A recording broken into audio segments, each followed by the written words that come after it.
Welcome back. If you've just joined us, you're watching the news at 10 on Channels Television, coming to you live from Lagos. Reminder of our major stories now. Africa's Leadership Challenge in focus as participants at the Mo Ibrahim meeting in Morocco make case for holding leaders in the continent accountable. The Joint Admission and Matriculation Board extends deadline for UTME registration, postpones examination to May 13. Two suicide bombers meet near Waterloo as they attempt to gain access to a mosque near Maiduguri, the Borno state capital.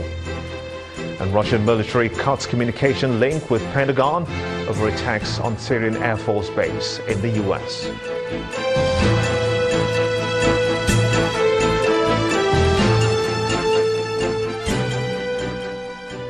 For more on our top stories and others, please visit our website is channelstv.com and on youtube.com/channelsweb. You can also watch us on the go on your mobile device. Just log on to m.channelstv.com or download the Channels TV app for Android, iOS and Windows phones from their respective stores.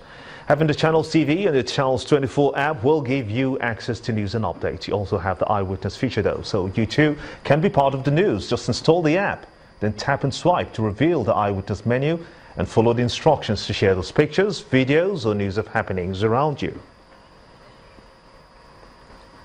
And here are some pictures you sent to our Eyewitness portal. Let's begin with this one from Ikotansa in Calabar, the Cross River State capital.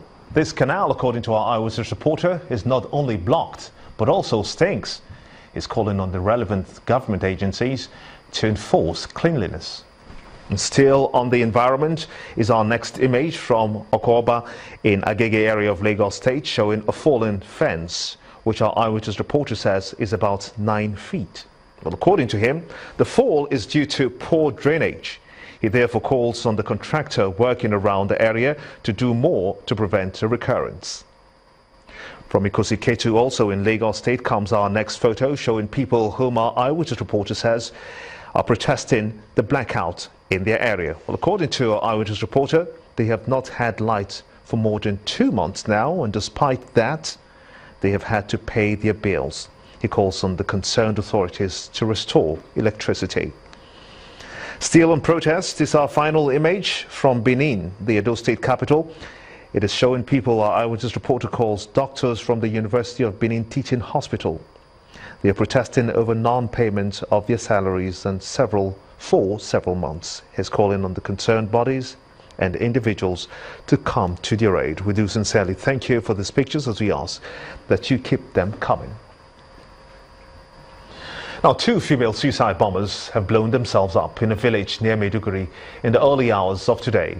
The attack left 5 other people injured. Spokesman of the Borno State Police Command, DSP Victor Isuku, confirmed that the incident occurred at about 5:20 a.m. He said the attackers attempted to enter a mosque in Judumuri village with improvised explosive devices strapped to their bodies. They were intercepted by Muslim worshippers. According to the police, one of them detonated her vest, killing herself and her accomplice after worshippers prevented them from entering the mosque. The State Emergency Management Agency has evacuated the bodies while the injured are receiving treatment in hospital. The unexploded IED from the second suicide bomber has been defused by the police bomb squad. Following reported cases of armed robbery on the Long Bridge bordering Ogun and Lagos State on the Lagos-Ibadan Expressway, motorists are calling for police presence, especially at night. The robbers are set to take advantage of the poor state of the road, which is riddled with potholes, slowing down vehicular movement and causing gridlock to attack motorists and dispossess them of their belongings. A Channels Television star fell victim this week after being held up in the traffic.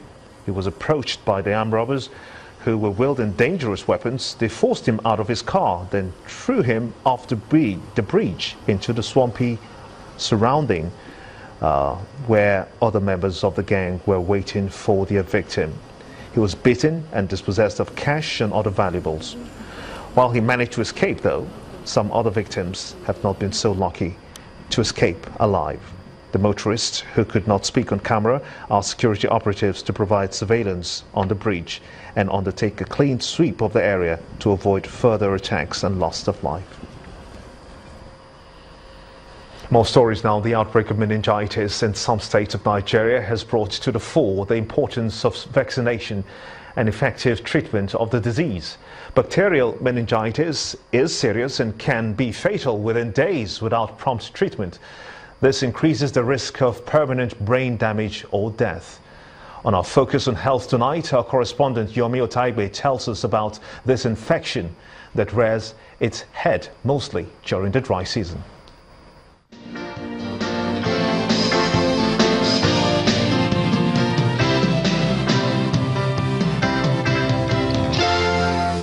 There has been a lot of concerns over the latest round of meningitis outbreak in Nigeria, which has so far been recorded in 19 states as at April 5th, 2000. Despite the sad loss of over 400 lives to the disease, mostly in 5 northeast and north central states of the Federation, there appears to be little knowledge about the disease within the populace. Around our meningitis is kind of sickness caused by heat. So that is what I know much about meningitis. What do you know about meningitis? I don't know much about it. Meningitis, is it the one that is worrying women? I don't know. I've not heard about the brain. It's all about an upsurge of ailment as a result of improper ventilation. Clearly, there is need for more public enlightenment on meningitis, which is a disease caused most of the time by viruses or bacteria found in the intestines or in the nose and throat, leading to an inflammation of the membranes surrounding the brain and spinal cord. About 10 to 20% of the population carry this bacteria, Neisseria meningitis, in our population, and then they are carriers, and it doesn't affect them. But in dry season, and because of cold nights, the dry winds, dust, and then frequent respiratory tract infection, so you have this breakdown of this mucosa lining our respiratory tract, because this is actually carried in our throat. I mean, those who carry it. So because of this breakdown, then it may now go into their system, right? And then be spread by blood, and then now get to the brain. That's when it starts causing problems.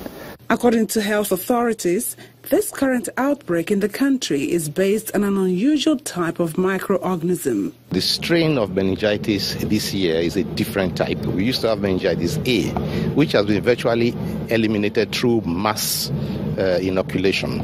But this time we have meningitis type C, serotype C, which has never been common here before. And it has sort of like ambushed us. And these vaccines against it are not so common around the world, but they have been mobilized and they're already being applied. Reactive vaccination campaign has begun in Zamfara State, where this present outbreak was first recorded. However, it's important that everyone knows its mode of transmission. Meningitis is spread by droplet infection. People cough and sneeze around you. So in crowded environment, like inside a very closely packed bus, in dormitories, in barracks and so on, you have a risk of infection. So we urge people to live to have their rooms properly ventilated, to avoid very close contact, especially in areas where there's an outbreak, and to make sure they wash their hands properly, eat well, and take care of their own personal and domestic hygiene. The essential prevention against this is the vaccination. Even the healthcare workers who are taking care of these patients who are also prone, that's why they all have to be vaccinated. And they also need to ensure infection prevention and control practices. Wash their hands, use their face mask, do anything they need to do to minimize the risk of this transmission.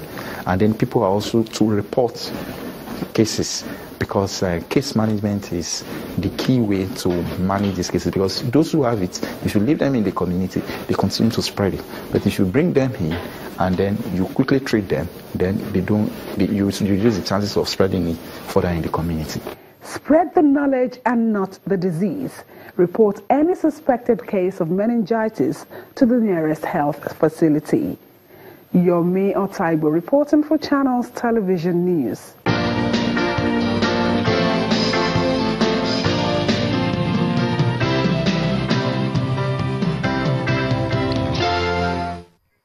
And still on health concerns, how to avoid depression was the major focus at the 2017 World Health Day March in Anambra State.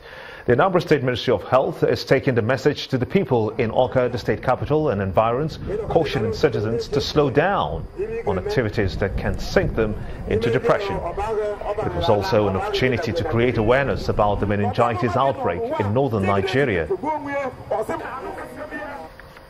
the people having depression, the state of rejection, the state of sadness, the suicidal tendency that is affecting the whole world today.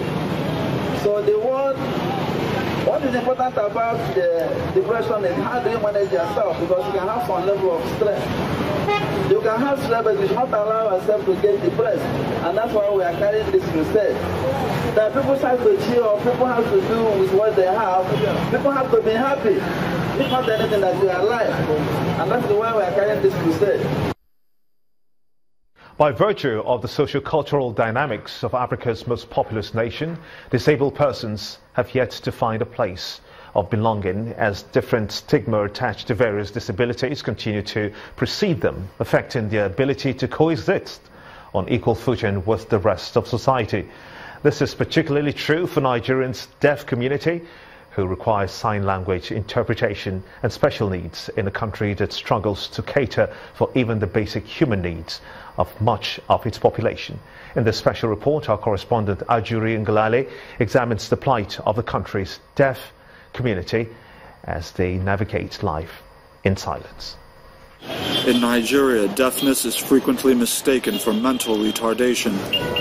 Caged in misunderstood silence, to be brilliant and be regarded as something far less is the deaf person's daily experience.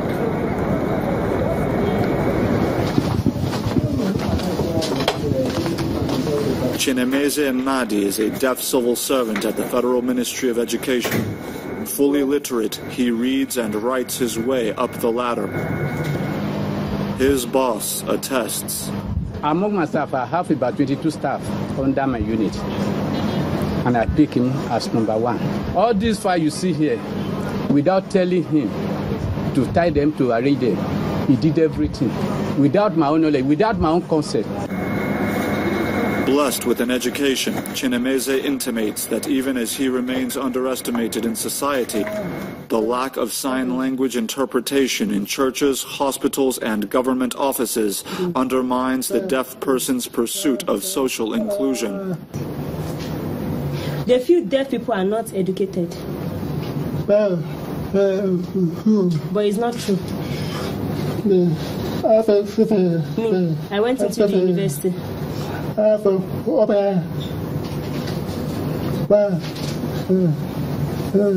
did my NYSC.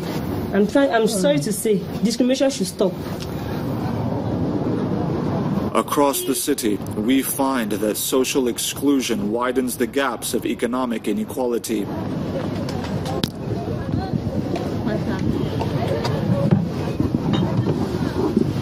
And this is one of many products bought and sold here at the Abuja Association of the Deaf, because many deaf people from across the city know that they can come here, buy and sell products that they know that they cannot have access to if they go to traditional markets where communication levels are not sufficient enough for them to do the business they need to do. Blessing Edoko is a partially deaf tailor. Now, without a shop or even functioning sewing equipment, she sells oils to the deaf and anguishes that the stigma around her condition was more important to customers than the quality of her output. We are combating. We are the work. Myself, I had to work tailor. I don't get top. If you give me a machine, you don't give me money for top. When stigma antagonizes truth, a hand of help becomes a hand of rejection, a painful reality for Nigeria's gifted deaf, who are too often denied an opportunity to express it. Ajuri Ngalale, Channels Television News. When the news at 10 returns, analysts at financial derivatives company expect Nigeria's headline inflation to drop further in the month of March. That's on Business News. Join us again.